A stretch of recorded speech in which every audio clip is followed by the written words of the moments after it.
Hey everyone, welcome to Practically. We bring learning alive. आज हम लोग देखेंगे sure short topics for NEET 2022 chemical bonding third. Okay, अब पहले तो हम देख चुके हैं ना, हम अलग अलग टाइप के क्वेश्चन हमने देख लिए कि भाई केमिकल बॉन्डिंग में किस किस तरह के क्वेश्चन आते हैं. आज हम लोग देखेंगे कि VSEPR theory and hybridization and MOT के क्वेश्चन. ठीक है, अब क्योंकि ये चैप्टर बहुत इंपॉर्टेंट है नीट के लिए, इसका वेटेज बहुत हाई रहता है हर एग्जाम में. सिर्फ नीट के एग्जाम क्या बात करूं, जेई के एग्जाम में भी इसमें बहुत क्वेश्चन आते हैं क्योंकि ये केमिस्ट्री का one of the most basic chapter है. ठीक है, तो इसलिए मैंने इसके 3 हिस्से बनाए. 2 हिस्से हम ऑलरेडी कवर कर चुके हैं, अब हम कवर करेंगे थर्ड पार्ट. ठीक है, तो चलिए लेट्स बिगिन. तो पहला question, what this question is, which of the following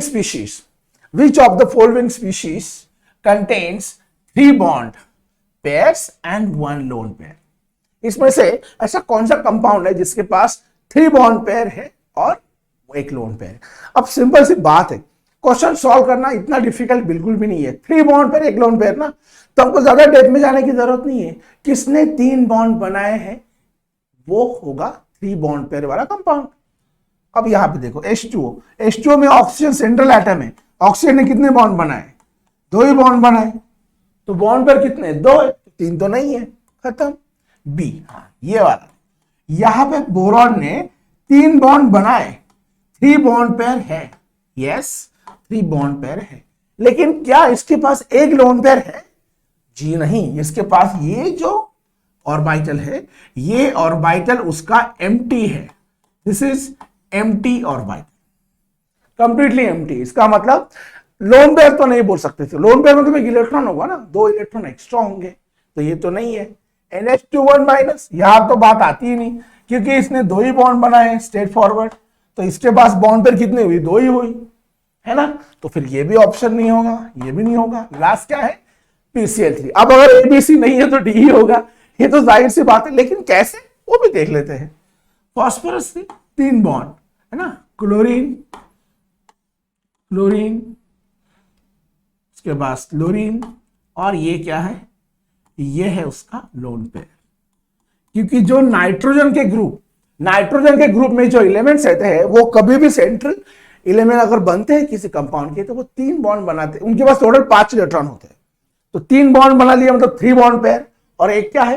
lone pair. Straight forward है कि नहीं? तो therefore correct answer is D, PCl3. okay, that's how you can solve such kind of question. okay, चलिए let's move. ये था VSEPR theory and hybridization से. ठीक है, चलिए अब आगे जाते हैं. ये क्वेश्चन भी VSEPR थ्योरी मतलब valence shell electron pair repulsion theory and hybridization से है. क्या क्वेश्चन है?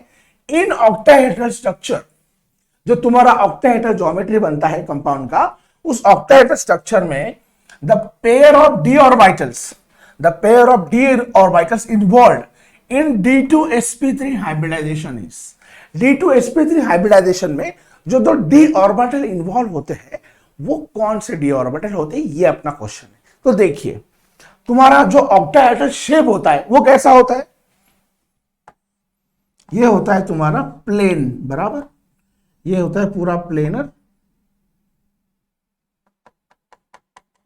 ये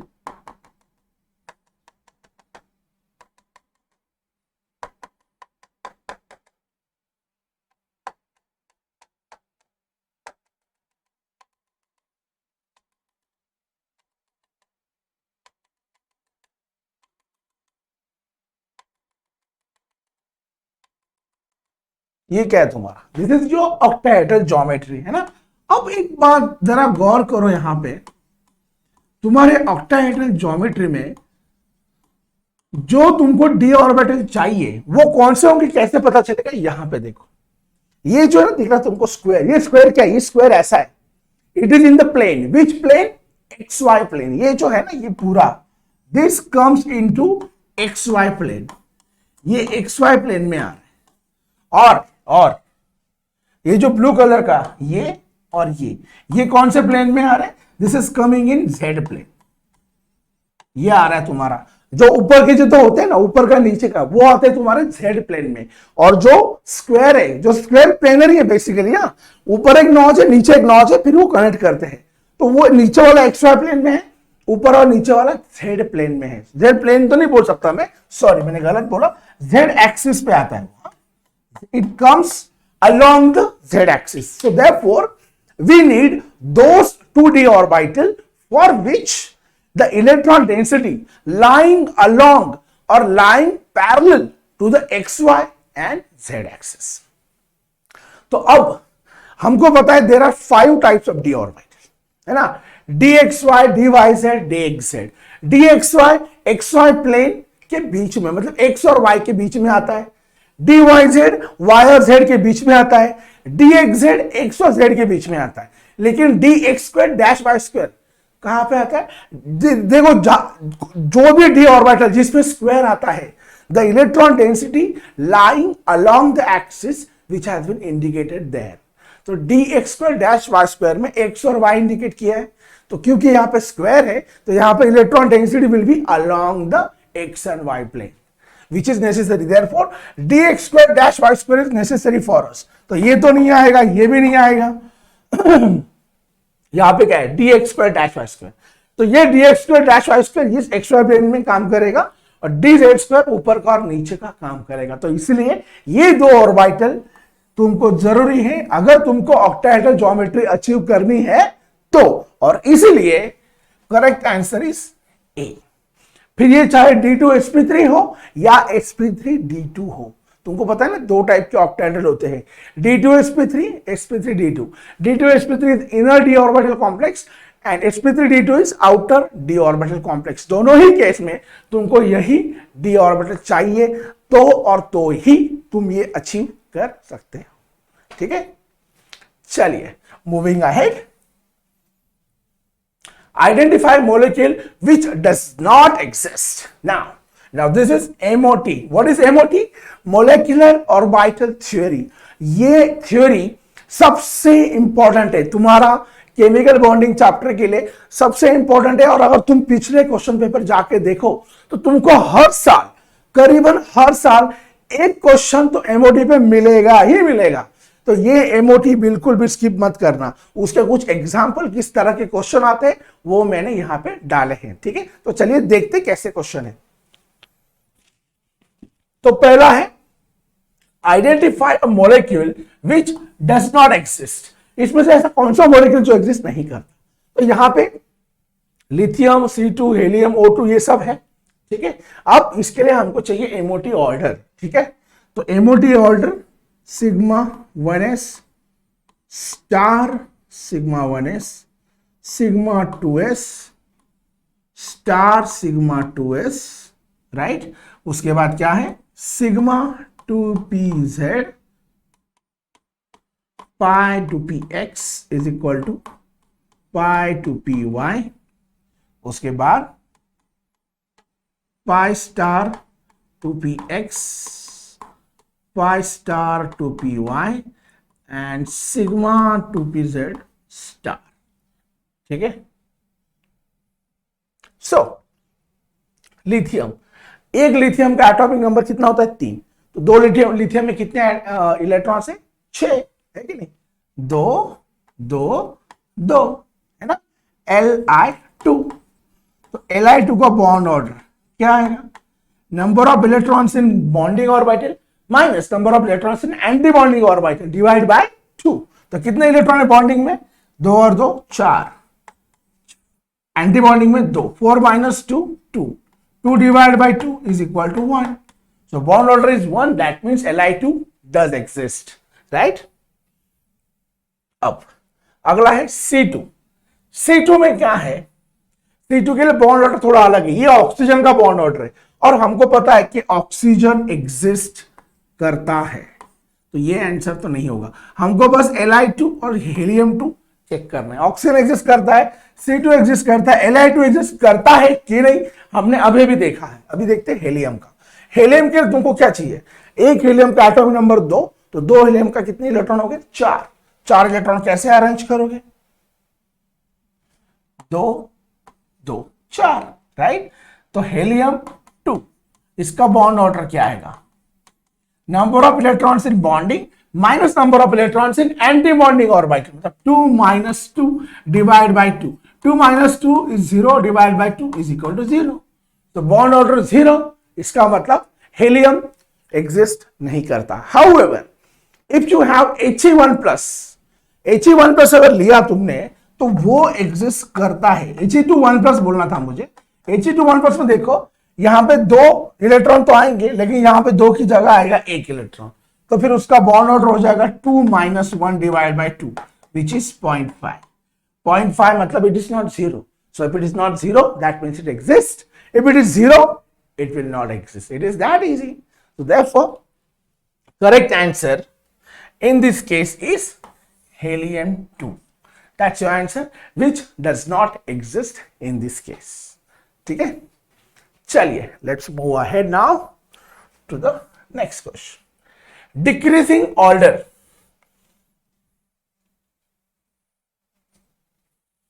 Decreasing order of stability of O2, O2 1 minus O2 2 minus O2 1 plus is, मतलब डिक्रीजिंग ऑर्डर। अब देखो यहां पे सिंपल है, स्टेबिलिटी जो होती तुम्हारी, ये पूरा का पूरा एमओटी वाले ही क्वेश्चन थे सब। Stability is directly proportional to bond order. Bond order जितनी ज्यादा मतलब नंबर ऑफ बॉन्ड्स उतने ही ज्यादा, मतलब स्टेबिलिटी भी उतनी ही ज्यादा। ये तो स्ट्रेट फॉरवर्ड है ना, इसमें कोई दोहरा तो नहीं है। जितने ज्यादा बॉन्ड बनेंगे उतनी स्टेबिलिटी रहेगी ज्यादा, जितने कम बॉन्ड बनेंगे उतनी कम स्टेबिलिटी रहेगी, है ना। तो देखते हैं। तो अभी ऑक्सीजन का जो ऑर्डर है, हमको पता है कि ऑक्सीजन का ऑर्डर थोड़ा अलग है, राइट। ऑक्सीजन एंड F2 का ऑर्डर अलग है, तो जो अलग वाला ऑर्डर है हम लोग अभी वही लिखते हैं, sigma 1s star sigma 1s sigma 2s star sigma 2s। उसके बाद क्या है, 4 pi two p x is equal to pi two p y sigma 2pz, 2 2 2 4 7। इसके बाद pi star 2px pi star 2py and sigma star 2pz, है कि नहीं। That is our order, यह हमारा ऑर्डर है। अब हम लोग क्या करेंगे, इसमें 1 बाय 1 हर मोलेक्यूल डालेंगे। जैसे सबसे पहले क्या है, O2। O2 में कितने इलेक्ट्रॉन है, एक ऑक्सीजन में 8 है, तो 2 ऑक्सीजन में कितने हो गए, 16, है कि नहीं। तो 2 2 2 2 8, अभी 8, अभी और 8 बचे, और यहाँ पे 4 ही बैठ सकते हैं। अगर यहाँ पे 2 इलेक्ट्रॉन है, 4 से अगर कम इलेक्ट्रॉन बैठते हैं तुम डायरेक्टली 1 1 लिख सकते हो, क्योंकि 4 से ज्यादा है तो डायरेक्टली 2 10 2 12 2 14 15 16। ऐसा क्यों लिखा मैं 15 16, क्योंकि वो डीजेनरेट है। पहला इलेक्ट्रॉन इधर जाएगा तो दूसरा उधर जाएगा, उसके बाद स्टार्ट होगी तुम्हारी पेयरिंग, ठीक है। तो अभी तुम्हारा O2 का बॉन्ड ऑर्डर फॉर O2 क्या आएगा, number of electrons in bonding orbital. Bonding orbital में कितने इलेक्ट्रॉन्स हैं देख लेते हैं, 2 4 6 8 10, टोटल 10 इलेक्ट्रॉन है। एंटी बॉन्डिंग में कितने हैं, 2 4 5 6 इलेक्ट्रॉन है। 10 minus 6 2, 4 divide by 2 that is equal to 2। तो ऑक्सीजन का बॉन्ड ऑर्डर हो गया 2, वो तो हमको पता है, राइट। अब देखते हैं O2 1 माइनस। अब देखो O2 1 माइनस में मुझे कुछ एक्स्ट्रा बताने की जरूरत अब है नहीं, ये तो तुमको पता है कि यहाँ पे 2 2 2 2 2 2 2 यहां तक तो आएगा, ठीक है। यहां पे एक आएगा 16 हो गए। अब O2 1 माइनस का मतलब एक इलेक्ट्रॉन क्या है, एक्स्ट्रा है, तो 1 प्लस 1। तो अब तुम्हारा O2 2 minus bond order O2 2 minus का, ओ सॉरी 2 माइनस नहीं, इसको रुको रुको रुको, हाँ इसको मैं इरेज कर देता, ठीक है। या तो बॉन्ड ऑर्डर और O2 1 माइनस क्या आएगा? बॉन्डिंग में देखो कितने इलेक्ट्रॉन है, 2 2 4 तो 6 8 10, अभी भी 10 ही है। एंटी बॉन्डिंग में कितने हैं? 2 2 4 प्लस 3 7, तो 10 माइनस 7 डिवाइड बाई 2, तो 3 divide by 2, right? 3 divide by 2 is what? 1.5। तो स्टेबिलिटी कम हो गई ना, क्योंकि बॉन्ड ऑर्डर 2 था, अभी बॉन्ड ऑर्डर होगा 1.5। That means stability has decreased. Okay, ये हो गया O2 1 2 माइनस का। अब देखो, अब मैं तुमको सिंपल चीजें बताता हूं। अब ये सिर्फ O2 से ही तुम कैलकुलेट कर सकते हो। कैसे?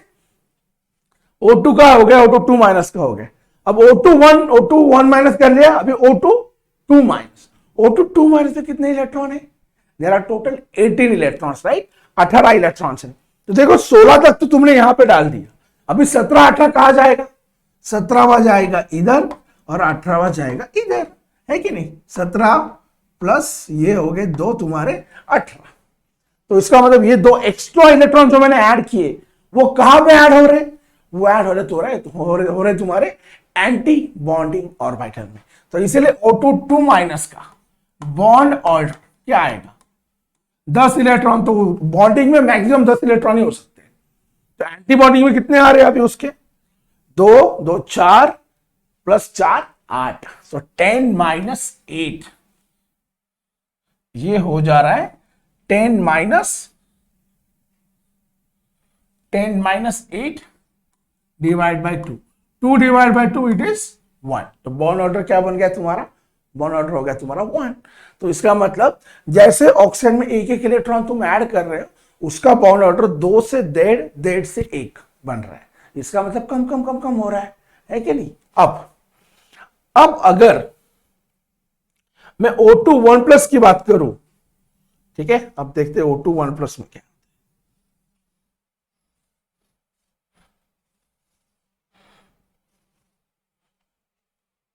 ठीक है, O2 1 प्लस, तो यहां पे देखो O2 1 प्लस मतलब टोटल इलेक्ट्रॉन्स कितने हैं? 15। ऑक्सीजन में 16 थे, उसमें से तुमने एक इलेक्ट्रॉन कम कर दिया, तो अभी क्या हो गए? 15 इलेक्ट्रॉन्स। तो 2 2 2 2 2 2 12 हो गए, 14 और 15, है कि नहीं? तो अब इसका बॉन्ड ऑर्डर क्या आएगा? तो bond order will be again 10, क्योंकि 10 इलेक्ट्रॉन हो गए 2 2 4 4 प्लस 4 8 प्लस 2 10 इलेक्ट्रॉन्स हो गए तुम्हारे बॉन्डिंग में। एंटी बॉन्डिंग में कितने? 2 2 4 प्लस 1 5, तो 10 minus 5 divide by 2 it is 2.5। तो ये 2.5 2 से तो ज्यादा है, तो अगर 2.5 मतलब ऑब्वियसली 2.5 2 से ज्यादा है, बॉन्ड ऑर्डर ज्यादा है, तो स्टेबिलिटी भी ज्यादा रहेगी। इसका मतलब ऑक्सीजन से तुम इलेक्ट्रॉन अगर कम करोगे, ऑक्सीजन से इलेक्ट्रॉन कम करोगे तो उसकी जो स्टेबिलिटी है वो बढ़ेगी, क्योंकि बॉन्ड ऑर्डर भी बढ़ रही है। और अगर उसमें तुम इलेक्ट्रॉन ऐड कर रहे हो तो बॉन्ड ऑर्डर कम होगी और स्टेबिलिटी भी कम होगी। इसीलिए सबसे स्ट्रॉन्ग यहां पे आएगा O2 1 प्लस, उसके बाद आएगा तुम्हारा O2, फिर O2 1 minus and O2 2 minus. तो इस तरह से, तो कौन सा ऑप्शन सबसे करेक्ट है? O2 1 प्लस टॉप में है, वो एक ही जगह पे, वो है सिर्फ और सिर्फ तुम्हारे ए ऑप्शन में, और इसीलिए correct answer is your A option, and that's how you can solve it. और अगर तुमको ये और अच्छे से और इजी से जानना है तो हमारा चैनल है प्रैक्टिकली 11 एंड 12, वहां पे तुमको यूट्यूब पे जाना है, प्रैक्टिकली 11 12 टाइप करना है, वहां पे टाइप करना है एमओटी ट्रिक्स करके एक वीडियो मैंने डाला हुआ है, मैंने खुद वो बनाया है आप लोगों के लिए, वो जाकर देखिए। उसमें मैंने पूरे के पूरे ट्रिक्स बॉन्ड ऑर्डर निकालने की डाल रखे हैं। That will surely will help you to find out bond order, सबका बॉन्ड ऑर्डर, जितने एटम्स मोलेक्यूल स्पीशीज है सबका bond order, just within 1 और 2 मिनट्स। ठीक है, वो देखना जरूर। चलो, let's move to the next question, and that is our last question here. ये थोड़ा सा ऊपर नीचे हो गया, लेकिन ठीक है, चलो, वो इंपॉर्टेंट अभी यहां पे है नहीं। क्वेश्चन क्या है? Again the last question from the MOT, in which of the following ionization processes, इसमें से कौन से आयनाइजेशन प्रोसेस में bond energy increases. In which of the following ionization processes the bond energy increases and the magnetic behavior changes from paramagnetic to diamagnetic? इसमें से कौन सी species में बॉन्ड एनर्जी, मतलब बॉन्ड एनर्जी कब बढ़ती है? जब बॉन्ड ऑर्डर बढ़ती है, क्योंकि जब बॉन्ड ऑर्डर बढ़ती है तो बॉन्ड की स्ट्रेंथ बढ़ती है, बॉन्ड की स्ट्रेंथ बढ़ती है तो स्टेबिलिटी भी बढ़ती है, तो फिर उसको ब्रेक करने के लिए जो एनर्जी लगती है वो भी बढ़ेगी. Therefore bond energy also increases. And in which species out of this four जब आयनाइजेशन होगा तो पैरामैग्नेटिक से डायमैग्नेटिक बन जाएगा. ठीक है, तो अब हम दोनों ऑर्डर लिखेंगे तो पूरा सॉल्व करेंगे. ठीक है, तो for O2 and F2, O2 and F2 के लिए क्या ऑर्डर है अपना? Sigma 1s star sigma 1s, sigma 2s star sigma 2s. उसके बाद क्या था? Sigma 2pz pi two px pi two py, है कि नहीं?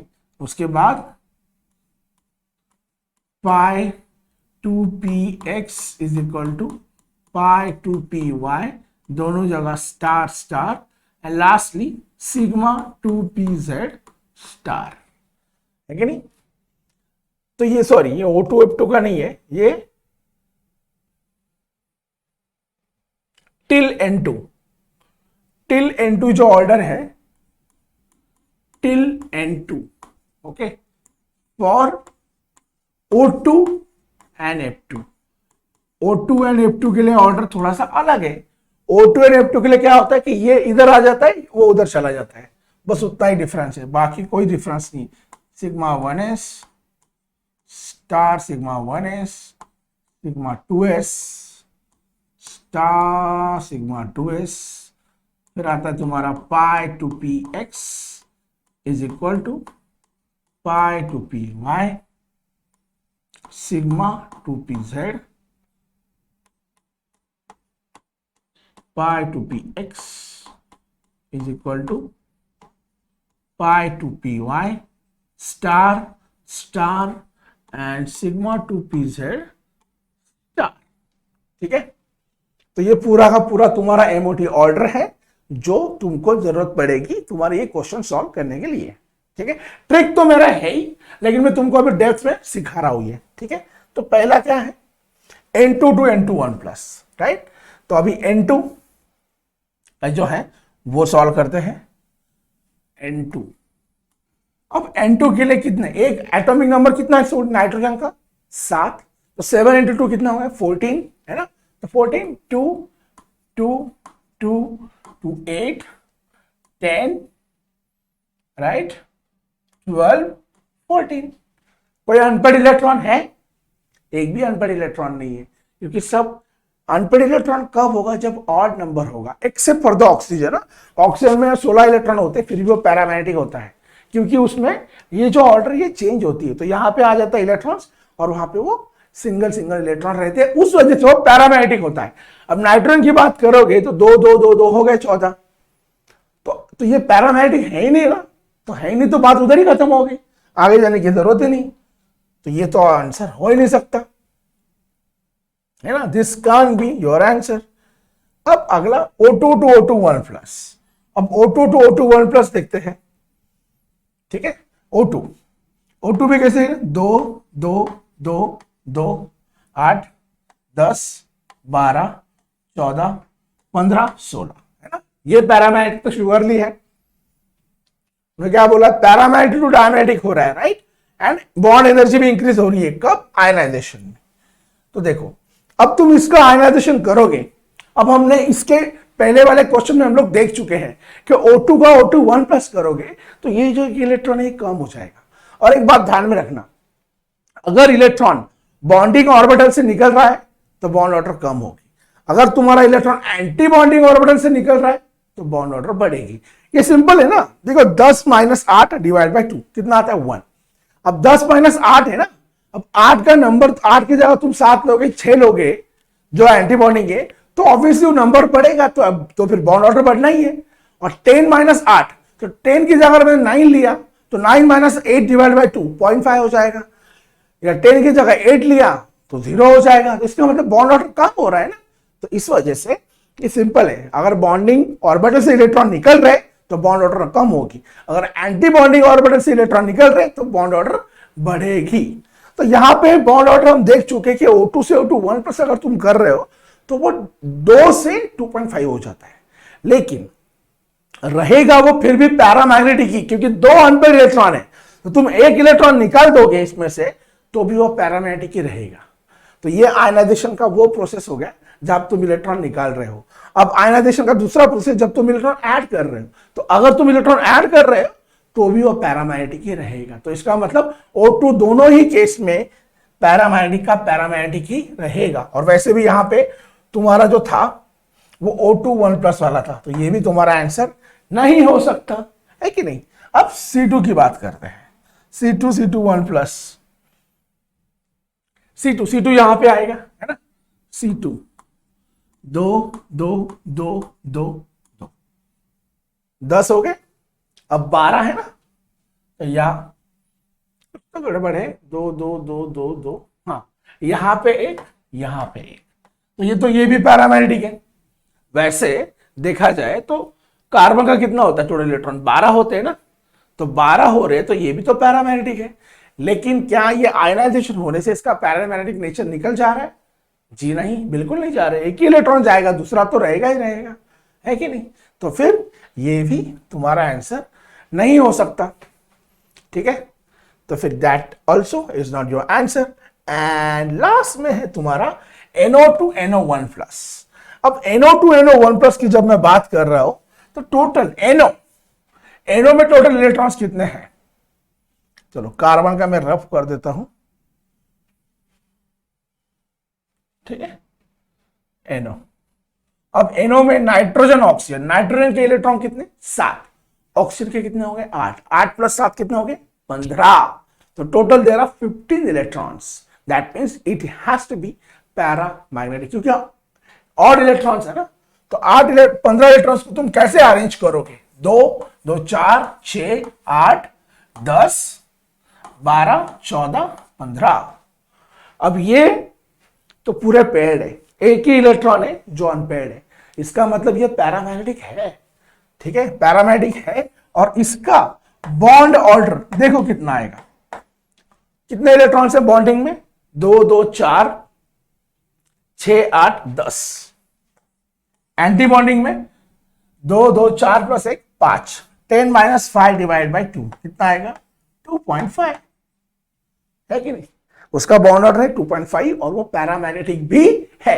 अब देखते हैं ये इलेक्ट्रॉन मैंने निकाल दिया, क्योंकि ये लास्ट वाला इलेक्ट्रॉन है, जाएगा तो यही इलेक्ट्रॉन जाएगा, ठीक है। ये बॉन्ड ऑर्डर थी तुम्हारी NO की।